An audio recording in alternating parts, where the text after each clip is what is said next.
समर्पण के साथ प्रस्तुत है वो कथा जिसे सुनने मात्र से आत्मा के गहन अंधकार में छुपी वासनाएं कांप उठे। यह कहानी नहीं, एक यात्रा है जिसे स्वयं श्री कृष्ण ने अपने अनुभवों, अपने शब्दों और अपने दिव्य बोध के माध्यम से अर्जुन को बताई। यह वही संवाद है जो युगों युगों तक रहस्य बना रहा और जिसे केवल वही समझ सका जो स्वयं को जीतने चला। वासना कोई साधारण भावना नहीं, यह वो अग्नि है जो यदि जल जाए तो आत्मा तप जाती है, पर यदि पकड़ ले तो मनुष्य नर्क से भी नीचे गिर सकता है। और इस अग्नि के बारे में स्वयं श्री कृष्ण ने एक दिन अर्जुन को वो बताया जो आज भी लाखों मनुष्यों के जीवन की दिशा बदल सकता है। आज जीवन की बात चैनल पर हम ला रहे हैं वो दिव्य रहस्य। कथा नहीं, चेतावनी है ये। तो चलिए वीडियो को शुरू करते हैं। गहन रात्रि का समय था। कुरुक्षेत्र की भूमि जो अभी शांति में लिपटी थी, कुछ ही समय में युद्ध की आग में तपने वाली थी। पांडवों का शिविर मौन था। दीपक मंद जल रहे थे और सारी सेना गहन निद्रा में थी। पर एक मन था जो सो नहीं रहा था। वह मन था अर्जुन का। शरीर थका हुआ था, पर विचारों का वेग प्रचंड था। वह बार बार अपने भीतर उठते उस भाव से जूझ रहा था जिसे वह स्वयं स्पष्ट रूप से समझ नहीं पा रहा था। यह कोई शस्त्र का भय नहीं था, न कोई कौरवों के प्रति मोह। यह कुछ और था, और यह कुछ बहुत भीतर से उसे खा रहा था। धीरे धीरे वह उठा और श्री कृष्ण के शिविर की ओर चला गया। रथ के समीप बैठे माधव ध्यानमग्न थे, पर अर्जुन के आने से उन्होंने नेत्र खोले। बिना कुछ कहे उन्होंने अर्जुन के मन को पढ़ लिया। उनके नेत्रों में न शंका थी, न तिरस्कार, केवल करुणा थी, जैसे वह पहले ही सब समझ चुके हों। क्या हुआ अर्जुन? श्री कृष्ण ने शांत स्वर में पूछा। कुछ क्षणों का मौन रहा। अर्जुन ने उनकी आंखों में देखा, फिर नीचे देखा, और अंततः धीरे धीरे शब्द निकले। हे माधव, मैं शत्रु से युद्ध करने में संकोच नहीं करता, पर एक शत्रु मेरे भीतर बैठा है। मैं युद्ध भूमि में जा सकता हूं, पर स्वयं के भीतर जो आकांक्षाएं, जो इच्छाएं, जो भावनाएं बार बार मेरी चेतना को बांधती हैं, उनसे कैसे लड़ूं? मैं अक्सर इनसे हार जाता हूं। कृष्ण ने कोई उत्तर नहीं दिया। वे उठे, अर्जुन का हाथ पकड़ा और बोले, चलो अर्जुन, आज मैं तुम्हें दिखाता हूं वह संसार जहां तुम्हारे सारे प्रश्नों के उत्तर छुपे हैं। श्री कृष्ण ने रथ को चलाया, पर यह कोई साधारण यात्रा नहीं थी। यह यात्रा थी चेतना की, आत्मा की।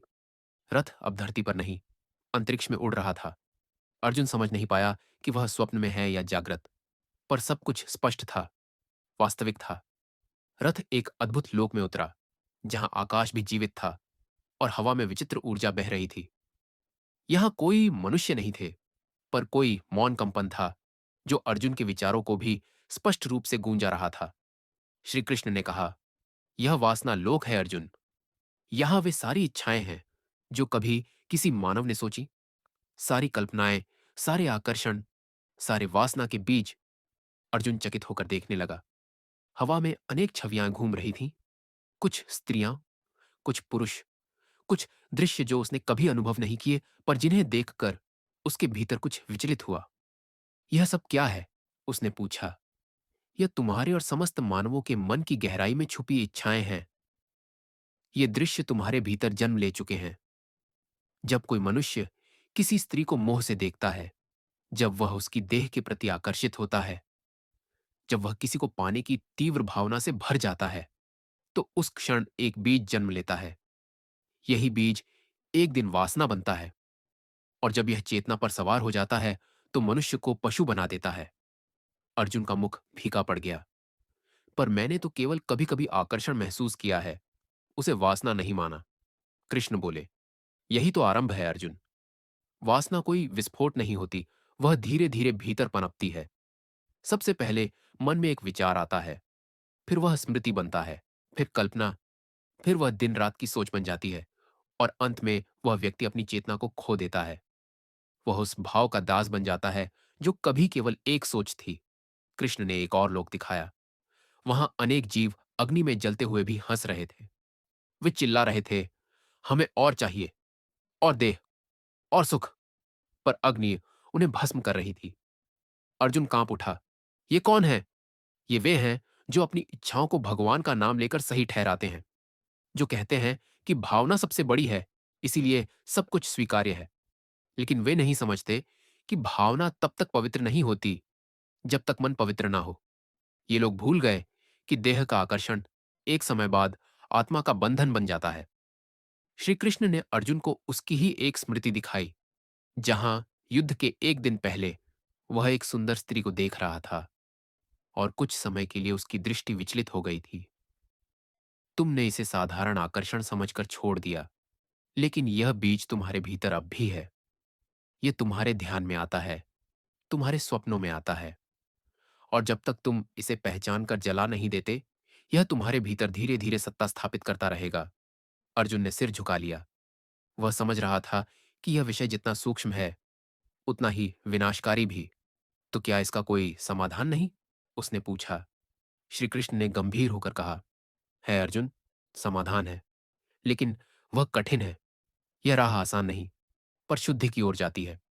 यदि तुम चाहो तो मैं तुम्हें अगली यात्रा में वह मार्ग दिखाऊंगा, जहां साधक वासना पर विजय पाता है और प्रेम में बदल जाता है, जहां आत्मा देह को नियंत्रित करती है और मन परमात्मा की ओर झुकता है। अर्जुन ने विनम्रता से कहा, हे नंदनंदन, मुझे वह मार्ग दिखाइए। मैं अब स्वयं से युद्ध करना चाहता हूं। श्री कृष्ण मुस्कुराए। रथ फिर से आगे बढ़ा। रथ मौन आकाश में बहता गया। अर्जुन की आंखें बंद थीं, पर भीतर का द्वार अब खुलने लगा था। उसके मन का शोर, जो अब तक वासनाओं की परछाइयों से भरा था, अब श्री कृष्ण की शांति से धीरे धीरे शांत होने लगा था। वह सोच रहा था कि क्या सच में उसके भीतर जो विचार आते हैं, वे केवल साधारण भावनाएं हैं, या ये कोई गहरे अंधकार का द्वार है। अचानक रथ एक भूमि पर उतरा। यह जगह न कोई स्वर्ग थी, न पृथ्वी।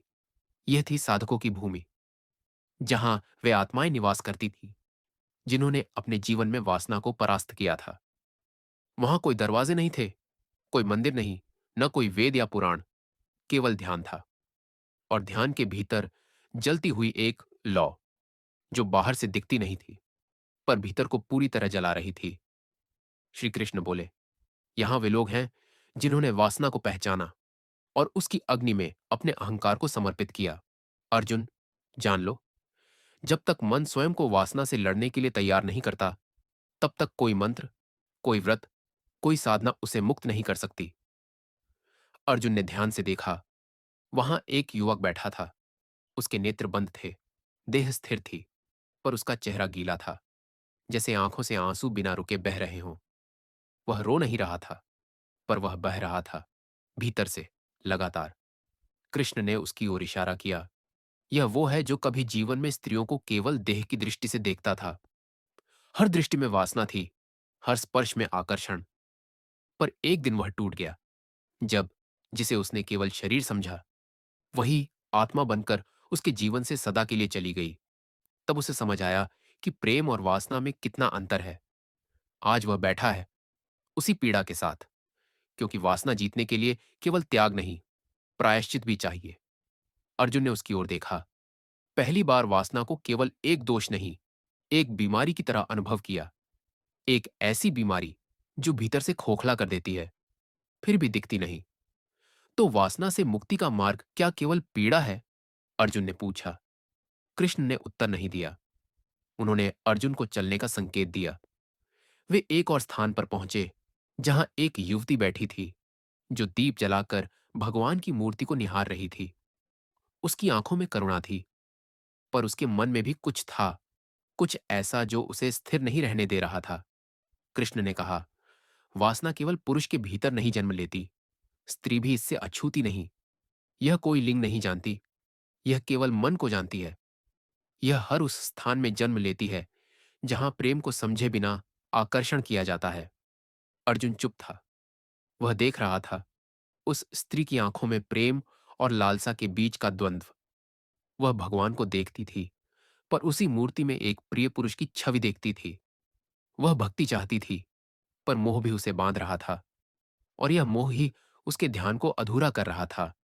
तो क्या हम कभी पूर्ण ध्यान में पहुंच सकते हैं? अर्जुन ने पूछा। कृष्ण बोले, जब तुम देखना बंद कर दोगे, तब, जब तुम मन की आंखें मूंद लोगे और आत्मा की दृष्टि से देखोगे, तब तब न स्त्री स्त्री रहेगी, न पुरुष पुरुष। सब कुछ केवल ऊर्जा होगा। और जब तुम ऊर्जा को उसकी शुद्धता में देखोगे, तभी वासना गल जाएगी। रथ फिर से चला। अब वे एक गुफा में उतरे। यह गुफा श्याम थी, घनी और भीतर से कंपायमान। अर्जुन को भय लगने लगा, पर कृष्ण ने उसका हाथ थामे रखा। यह तुम्हारा मन है अर्जुन, उन्होंने कहा। गुफा के भीतर एक दीप जल रहा था, और उस दीप के प्रकाश में दीवारों पर अनेक छवियां थीं। स्त्रियां, स्पर्श, कल्पनाएं, आकांक्षाएं, सब कुछ जिसे अर्जुन कभी देख चुका था, अनुभव कर चुका था, या जिसकी उसने कभी कल्पना की थी। यह दृश्य उसे भयभीत कर रहा था। क्या ये सब मेरे भीतर है? उसने कांपते स्वर में पूछा। हाँ, कृष्ण बोले, और यही कारण है कि तुम युद्ध से पहले भी डगमगाए, क्योंकि जब बाहर का शत्रु सामने आता है और भीतर का शत्रु पहले से जागा हो, तब तलवार भी कांपती है। अर्जुन अब मौन था। उसने आंखें बंद कर ली। वह भीतर जा रहा था, वहां जहां उसके विचार जन्म लेते थे, वहां जहां उसकी सबसे सूक्ष्म इच्छाएं जन्म पाती थीं। उसने पहली बार अनुभव किया कि उसका मन कोई एक कक्ष नहीं, बल्कि अनेक द्वारों से भरा एक नगर है, और हर द्वार के पीछे कोई छवि छुपी हुई है जो उसे बांधती है। तुमने स्वयं को देखा है अर्जुन, कृष्ण बोले। अब क्या तुम इस सब को स्वीकार कर सकोगे? अर्जुन की आंखों से आंसू बहने लगे। उसने कहा, हे नंदनंदन, मैं अब समझता हूं कि शत्रु कोई और नहीं, मैं ही हूं। अब मुझे बताइए, मैं इस नगर को कैसे स्वच्छ करूं? कृष्ण ने मुस्कुराते हुए कहा, तब चलो, अगली यात्रा में मैं तुम्हें दिखाऊंगा वह साधक जिसने इन सब द्वारों को बंद किया और केवल एक द्वार खोला, जो आत्मा को परमात्मा तक ले गया। रथ फिर चल पड़ा। रथ का गति अब धीमी हो चुकी थी, पर उसकी दिशा और अधिक गहरी होती जा रही थी। अर्जुन अब केवल एक योद्धा नहीं रह गया था, वह एक साधक बन चुका था, जिसने पहली बार अपने भीतर की पीड़ा, अपनी कल्पनाओं, अपनी कामनाओं को न केवल देखा था, बल्कि स्वीकार भी किया था। और यह स्वीकारना ही सबसे पहला युद्ध था, जहां कोई तलवार नहीं थी, केवल आत्मा की नग्नता थी। श्री कृष्ण उसे लेकर एक ऐसे स्थान पर पहुंचे जो न तो गुफा थी, न ही कोई आकाशीय लोक। यह था एक उज्जवल शून्य, एक ऐसी जगह जहां केवल श्वास थी, और श्वास में समाहित एक अग्नि। वह अग्नि न बाहर जल रही थी, न भीतर, पर उसका ताप अर्जुन के मन तक पहुंच रहा था। कृष्ण बोले, यह तप की अग्नि है। यहां वे आते हैं जो वासना को जला देना चाहते हैं, पर जानते हैं कि वह केवल त्याग से नहीं जलती, वह जलती है तपस्या से। अर्जुन ने चारों ओर देखा। वहां कुछ साधक बैठे थे, न ध्यानमग्न, न मौन। वे केवल सांस ले रहे थे, पर हर श्वास के साथ जैसे कोई स्मृति बाहर निकल रही थी, कोई वासना, कोई स्वप्न, कोई दुख। और वह सब उस अग्नि में समर्पित हो रहा था। श्री कृष्ण ने कहा, अर्जुन, मनुष्य केवल त्याग कर यह न समझे कि वह मुक्त हो गया। त्याग तो केवल पहले द्वार की चाबी है। असली परीक्षा तब होती है जब भीतर उठती लहरें तुम्हें वापस खींचना चाहती हैं, और तब भी तुम स्थिर रहो। यही है अग्नि परीक्षा। तभी एक साधक धीरे धीरे उठा। उसका शरीर दुर्बल था, पर नेत्रों में असाधारण तेज था। वह अर्जुन के पास आया और बोला, मैं भी कभी तुम्हारी तरह योद्धा था। राजाओं की सभा में, सुंदर स्त्रियों के मध्य मुझे लगता था कि मैं उन्हें नियंत्रित करता हूं, पर एक दिन पता चला, वे नहीं, उनकी छवि मेरे मन को नियंत्रित कर रही थी। उसके नेत्रों से आंसू बहने लगे, पर स्वर में कंपकंपी नहीं थी। मैंने एक दिन हर छवि का अंत करना चाहा, पर तब जाना, कोई छवि बाहर से नहीं आती, सब भीतर उपजी थी। मैं इस अग्नि के पास आया और यहां अपनी हर स्मृति एक एक कर समर्पित की। वर्षों लगे, पर अंततः मैंने पहली बार स्वयं को देखा, वासना से मुक्त, इच्छा से मुक्त। और जब देखा, तब जान पाया प्रेम क्या होता है। अर्जुन की आंखें बंद हो गईं। वह मन ही मन सोच रहा था कि क्या वह भी इन सब का पात्र है? क्या वह जिसने इतने युद्ध किए हैं, जो राजाओं के विरुद्ध लड़ा है, वह अपने भीतर के इस राक्षस से भी जीत सकता है? श्री कृष्ण उसकी ओर देखकर बोले, तुम्हारे पास धनुष है अर्जुन, लेकिन यह युद्ध बाणों से नहीं लड़ा जाता। इस युद्ध के लिए एक और अस्त्र चाहिए, विवेक। विवेक? अर्जुन ने पूछा। हाँ, कृष्ण बोले। विवेक व दृष्टि यह है जो यह पहचान लेती है कि कौन सा विचार, कौन सा भाव तुम्हें ऊपर उठाता है और कौन तुम्हें नीचे गिराता है। जब तुम हर विचार से पहले विवेक से पूछोगे, तब तुम्हारा मन एक साधक का मन बन जाएगा। अर्जुन कुछ समझा, कुछ नहीं, पर वह जानता था कि वह सही दिशा में है। उसने श्री कृष्ण से कहा, हे केशव, यदि मैं एक साधक बन जाऊं, तो क्या मैं युद्ध करना छोड़ दूंगा? कृष्ण हंसे, नहीं अर्जुन, जो अपने भीतर के युद्ध को जीत लेता है, वह ही बाहर के युद्ध को बिना मोह के लड़ता है। एक सच्चा योद्धा वही होता है जो अपने अंदर की पीड़ा से मुक्त हो। तभी उसका शौर्य शुद्ध होता है, उसका क्रोध धर्म में बदलता है। फिर वे एक नदी के पास पहुंचे। ये नदी कोई साधारण जल नहीं थी। इसमें मनुष्य की वासनाएं घुली हुई थीं। जल कहीं गहरा था, कहीं कीचड़ भरा, कहीं एकदम पारदर्शी। कृष्ण बोले, यह चित्त गंगा है। यहां हर मनुष्य के भीतर की वासनाएं आकार लेती हैं। यह नदी तब तक साफ नहीं होती जब तक मन उसका हर कण स्वीकार करना धो दे। अर्जुन ने नदी में झांका। उसे अपने ही जीवन के दृश्य तैरते दिखे। आकर्षण, युवावस्था की कल्पनाएं, युद्धों के बीच उभरी इच्छाएं और कुछ स्वप्न जो उसने कभी किसी को बताए नहीं थे, सब इस जल में प्रवाहित थे। क्या मैं इसे पार कर सकता हूं? उसने पूछा। कृष्ण बोले, पार करने की जरूरत नहीं, इसमें उतर जाओ। इसकी गहराई में तुम्हारी मुक्ति है, क्योंकि जब तक मन अपने भीतर का मल न देखे, तब तक शुद्धि का कोई मूल्य नहीं। अर्जुन ने आंखें बंद की और नदी में धीरे धीरे उतर गया। जल पहले गुनगुना था, फिर शीतल हुआ, फिर कुछ स्थानों पर तीव्र पीड़ा देने लगा, पर उसने सब सहा। उसने मन में श्री कृष्ण का नाम लिया और जल उसके रोम रोम से होकर बहने लगा। कुछ समय बाद वह बाहर आया। शरीर कांप रहा था, पर आंखें चमक रही थीं। वह जानता था कि कुछ बदल चुका है। कोई परत जो बरसों से चिपकी थी, वह अब उतर चुकी थी। श्री कृष्ण ने उसके कंधे पर हाथ रखा। अब तुम तैयार हो अर्जुन, अगले द्वार के लिए, जहां वासना अंत नहीं लेती, पर प्रेम जन्म लेता है। रथ फिर आगे बढ़ा, पर अब अर्जुन की मुद्रा बदली हुई थी। वह अब कोई प्रश्न नहीं पूछ रहा था। अब वह उस चुप साधक की तरह था जो जानता है कि उत्तर शब्दों में नहीं, अनुभव में होते हैं। रथ अब किसी दिशा में नहीं जा रहा था। वह रुका हुआ था, पर वह ठहराव भी जैसे गति से अधिक प्रभावशाली था। अर्जुन की आंखों में अब डर नहीं था, पर उस डर का अनुभव अब भी उसके भीतर हल्के हल्के सुलग रहा था। जैसे एक लंबी बीमारी से ठीक हुआ कोई व्यक्ति, बाहर से स्वस्थ, पर भीतर से अब भी संवेदनशील। श्री कृष्ण उसके समीप बैठे थे। न हंसी थी, न उपदेश, केवल मौन। और उस मौन में एक ऐसा संवाद बह रहा था जो शब्दों के पार था। कुछ क्षणों बाद कृष्ण ने पूछा, क्या तुम जानना चाहते हो कि प्रेम क्या होता है? अर्जुन ने सिर हिलाया, पर उसमें कोई उत्सुकता नहीं थी, केवल समर्पण था। वह अब जानता था कि जो जानना है, वह केवल सुनकर नहीं, अनुभूत होकर ही समझा जा सकता है। श्री कृष्ण ने कहा, तो आओ अर्जुन, अब हम चलें उस भूमि पर जहां वासना नहीं होती, केवल प्रेम होता है। पर ध्यान रहे, यह भूमि दूर नहीं है, यही है। बस देखने की दृष्टि बदलनी होती है। रथ ने गति नहीं पकड़ी, पर अर्जुन को ऐसा प्रतीत हुआ जैसे वह एक नई दुनिया में प्रवेश कर गया हो। अब चारों ओर न कोई छवि थी, न कोई आकर्षण, केवल श्वेत प्रकाश था। और उस प्रकाश में एक स्त्री बैठी थी।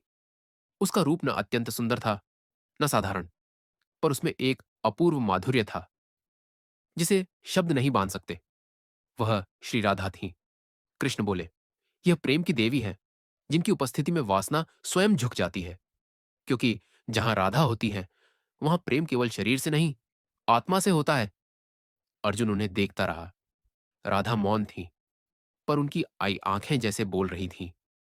उन आंखों में कोई प्रलोभन नहीं था, कोई आग्रह नहीं, केवल अपनापन था। और यही अपनापन था जो अर्जुन के भीतर के बचे खुचे वासना के अंश को भी धो रहा था। श्री कृष्ण ने कहा, अर्जुन, प्रेम तब जन्म लेता है जब तुम किसी को देखकर यह न सोचो कि वह तुम्हारे सुख का साधन है, बल्कि यह अनुभव करो कि वह स्वयं एक संपूर्ण आत्मा है। उसकी पीड़ा, उसकी भावनाएं, उसकी आत्मा, सब कुछ तुम्हारी तरह ही पवित्र है। जब यह दृष्टि आती है, तब प्रेम जन्म लेता है और वासना चुपचाप दम तोड़ देती है। अर्जुन की आंखों से जल बहने लगा। उसे याद आया कि उसने कितनी बार स्त्रियों को केवल आकर्षण की दृष्टि से देखा था, उन्हें केवल सुंदरता का प्रतीक समझा था, उनकी आत्मा की व्यथा को कभी नहीं समझा। और आज राधा को देखकर पहली बार उसे लगा कि स्त्री को देखने का यह दृष्टिकोण ही उसकी अब तक की सबसे बड़ी भूल थी। कृष्ण बोले, प्रेम में इच्छा नहीं होती अर्जुन, प्रेम में समर्पण होता है। जब दो आत्माएं एक दूसरे की स्वतंत्रता का सम्मान करती हैं, तब वह प्रेम होता है। जब तुम यह नहीं सोचते कि कोई तुम्हारा हो जाए, बल्कि यह सोचते हो कि वह अपने होने में सुखी रहे, तब वह प्रेम होता है। तभी अर्जुन के सामने एक दृश्य उभरा। वह स्वयं किसी युद्ध से लौट रहा था और एक स्त्री उसे निहार रही थी। उस स्त्री की आंखों में प्रेम था, पर अर्जुन के मन में उस समय केवल उसकी देह का आकर्षण था। वह दृश्य अब बहुत पीड़ादायक हो गया था। क्या वह स्त्री अब भी कहीं है? अर्जुन ने कांपते हुए पूछा। हाँ, कृष्ण बोले, वह अभी भी तुम्हारे स्मृतिलोक में जीवित है। लेकिन अब यदि तुम उसे फिर देखोगे, तो शायद पहली बार उसे उसके संपूर्ण अस्तित्व के साथ देख पाओगे। अर्जुन ने राधा की ओर देखा और जैसे कोई मौन संवाद हुआ। वह समझ गया कि प्रेम कोई संयोग नहीं होता। प्रेम वह साधना है जो वर्षों की तपस्या से उत्पन्न होती है और तभी वह स्थायी बनती है। कृष्ण बोले, वासना का अंत प्रेम में होता है, लेकिन हर प्रेम वासना से नहीं जन्मता। यह भ्रम है जो मनुष्य को वासना की जंजीर में बांधता है। सच्चा प्रेम वह है जिसमें तुम किसी के लिए इतना अच्छा बनना चाहते हो कि वह भी स्वयं को अपने उच्चतम स्वरूप में देखे। अर्जुन अब मौन नहीं था। वह स्वयं से कह रहा था, मैंने जितनी स्त्रियों को देखा, अब उन्हें स्मृति से नहीं, प्रार्थना से देखूंगा। मैं उन्हें सम्मान दूंगा, उनकी आत्मा को समझने की चेष्टा करूंगा और केवल तभी मैं प्रेम को समझ सकूंगा। श्री कृष्ण मुस्कुराए। तो चलो अर्जुन, अब आखिरी द्वार बचा है। वहां तुम वह देखोगे जो वासना के पार है, शुद्ध आत्मा। वहां न स्त्री है, न पुरुष, केवल चेतना है। वहां से तुम जानोगे कि न इच्छा शत्रु है, न प्रेम मोह। शत्रु केवल अज्ञान है। अर्जुन ने गंभीरता से सिर झुकाया। अब उसकी यात्रा का अंतिम चरण आने वाला था। रथ फिर चल पड़ा। रथ अब गगन को पार करता हुआ किसी ऐसी दिशा में जा रहा था जहां प्रकाश भी मौन हो गया था। न कोई रंग, न कोई शब्द, न कोई आकृति।